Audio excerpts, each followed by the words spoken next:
Hello and welcome back, dear friends, at Lit ECT YouTube channel, the one-stop destination for English literature.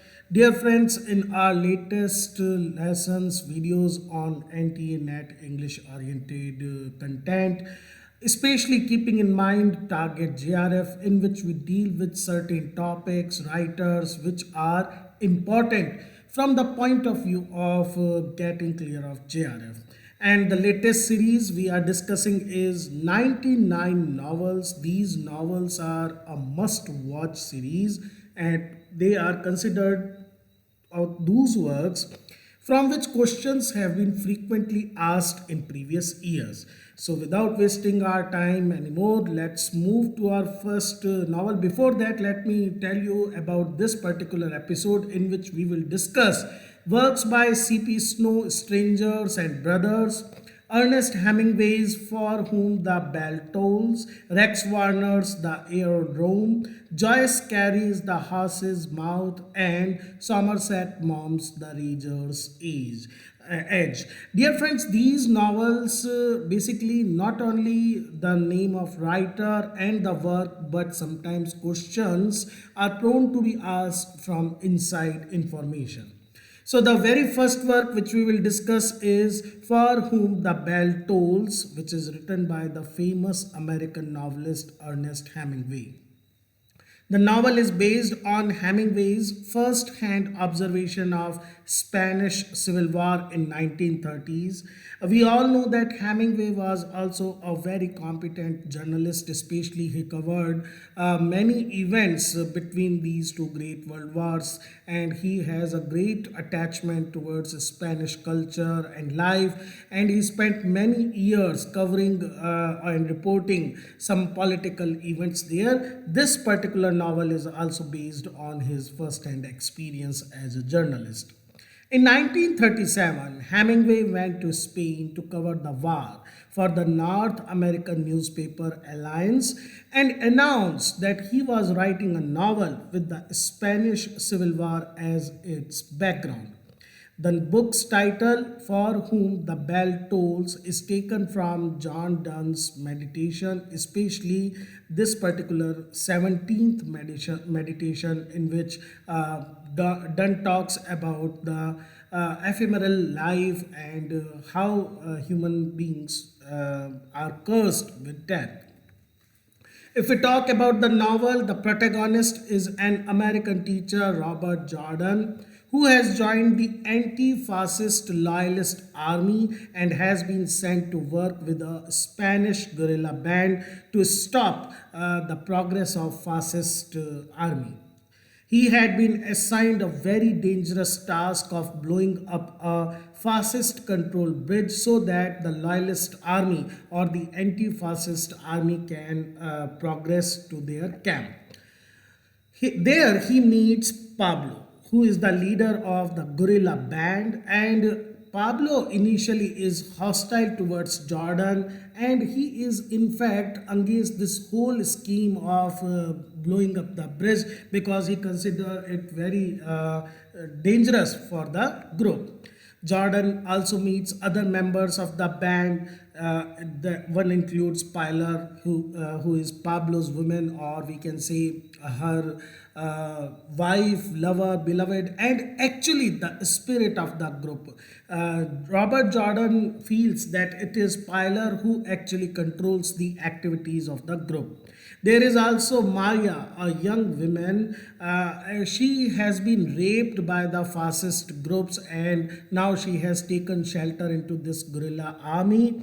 And both of them, Robert Jordan and Maria, feel attracted towards each other.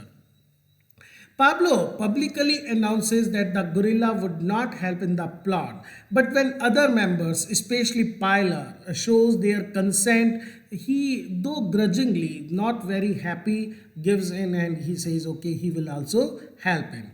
Pilate takes Jordan to another guerrilla leader, Al Sardo, with whom they discuss the problem of retreat after blowing up the bridge in the daylight. Because they have to do it in daylight and they want to discuss how they can come back. And basically, the problem is that they don't find any tangible solution for this problem.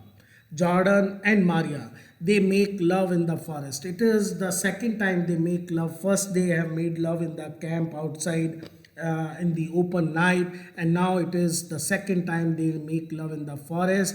Maria tells Pilate of her ecstatic experience. She tells Maria that she felt as if the whole earth was quaking. Pilate tells her that such things happen only thrice in life. This is her second time. When other members have convinced Jordan to kill Pablo because they think that Pablo will create problems in their plan, Pablo suddenly declares his willingness to be the part of the plot, and he says that he will do whatever possible in his capacity. Al Sordo's camp, but it is bombed by the fascist group. All members are killed by that particular group. Jordan, when he witnessed this cruelty, he informs his American officers that the fascists know about the plot and they should cancel it. But somehow Pablo has carried some explosive off. And now Jordan, he knows that it is now no more possible to blow up the bridge. But Pilate convinces her, and he decides to go with the plot. Pablo also eventually returns, and he feels ashamed of his momentary cowardice, and he says he will do whatever possible once again. Jordan plants the explosive, detonates it, and it causes the bridge to collapse. However, most of the members of the band are by now dead, either because of the shells coming from explosions or by the firing of the fascist group. While retreating, a bullet also hits Jordan's horse, and as Jordan's leg is also broken, he says a final goodbye to Pilar and Maria, who is with him at that time. As the fascist lieutenant approaches, Robert Jordan takes aim, feeling his heart beating against the floor of the forest. So, like many other novels of Hemingway, this novel is also a tragic love story enwrapped in the upheaval of socio-political events. The second work we are going to discuss is Strangers and Brothers, published in 1940, written by C.P. Snow. Dear friends, Strangers and Brothers is a roman flue. Now, what is a roman flue? It is a novel stream, novel cycle, a series of novels, each one complete in itself and deals with either one central character, one particular location, which binds all these different novels. Now, this series has 11 novels and it covers a period of more than 50 years. The entire sequence is narrated by Louis Eliot, who is the central character, an intelligent and observant man, and he witnesses some key developments of the 20th century. It is set in the town of the Midlands of England. It depicts the novel, first novel depicts Louis' early years, sense of insecurity because of his family's poverty, and this poverty is due to the bankruptcy of his father during First World War. Another novel, Time of Hope, chronicles the progress of Louis' professional career with his talent for legal and administrative work. There is another very important character, George Passant, who is friend and mentor of Louis, who lectures at local technical college and encourages him to become a barrister. The Conscience of the Rich recounts the dilemma of another close friend of Louis, Charles March. Then we have The Light and the Dark is about a gifted but troubled young man, Roy Calvert, who is an Orient scholar at Cambridge. The New Man, it deals with the efforts of British scientists Walter Luke and Louis' younger brother Martin, among them to develop the atom bomb and its moral implications. Then Louis' troubled personal life is the subject of Homecoming, which is the most candid and moving among the novels of direct experience. Direct experience novels are those in which the life of the central character is presented. Rather than observation, it is his personal experiences. Corridors of Power. It chronicles Roger Quaive's, who is a politician's quest to take his country out of the arms race, which was an unpopular notion and ultimately proves to be disastrous to his career. Lewis experiences his most significant intimation of mortality after his surgery to repair a detached retina in the concluding volume of the series Last Things. So these are some of the important novels of this whole series. Please remember that the whole novel, the whole series, the central character Lewis and type of this particular genre, Roman flu. The next work we are going to discuss is the Aerodrome, published in 1941 and written by Rex Warner, which is considered to be the first real dystopian novel of 20th century and also a forerunner of George Orwell's 1984. It was written in the form of a first person narrative. It opens with Roy, who has been told by a rector that his parents are actually his guardians. So he is rather a bastard child. Roy also overhears the rector confessing killing a fellow student Anthony 22 years earlier. Then Roy goes to a fair with rector's wife, Squire's sister Florence. Here, Roy had sex with Bess, who is the innkeeper's daughter, and the rector at this time is accidentally killed. The Air Vice Marshal plans to convert the manor into officers' club and appoints the flight lieutenant as village padre. The new padre marries Roy and Bess in secret because they are basically considered to be brother and sisters. Because Bess' mother reveals to Roy they can't marry as they are actually siblings. Shocked, Roy is wandering near the aerodrome. He sees Bess having sex with the padre, but still he feels that he loves Bess. The Air Vice Marshal addresses recent recruits, including Roy, and presents his program. Like Big Boss in Big Brother in 1984, Parenthood, Love, Locality, they represent the past and inefficient ways of village. Sex, Freedom, and Power, they represent the aerodrome and the future. Roy enters into a relationship according to the program with Eustacia, the young wife of the elderly chief mathematician. Eustacia informs Roy she is pregnant. Bess has a mental breakdown, is treated by Dr. Faulkner, who has ties both to the village, the traditional way of living, and the aerodrome. Eustacia and the former flight lieutenant, they both are killed in a car accident engineered by the Air Vice Marshal. He in turn is killed when his airplane crashes. Just before his death, we now have the back information. The Air Vice Marshal is actually Anthony, the person whom the rector attempted to murder. Very complicated relationship is revealed. Dr. Faulkner, Roy's mother, Bess' mother, and Anthony, they all are related to each other. Bess is actually not the sister of Roy. Anthony had an affair with Squire's sister Florence, and they both have a son who was flight lieutenant. So actually, the novel has quite complicated set of characters and their interrelationship.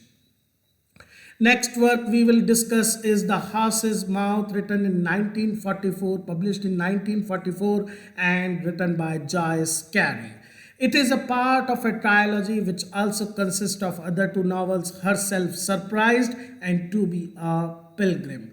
Now, the important part is that the key character of the trilogy is Gully Jimson. Now, Gully Jimson is an artist, is an impoverished painter, and he scorns conventional way of living. He is not one fit into the mold of society.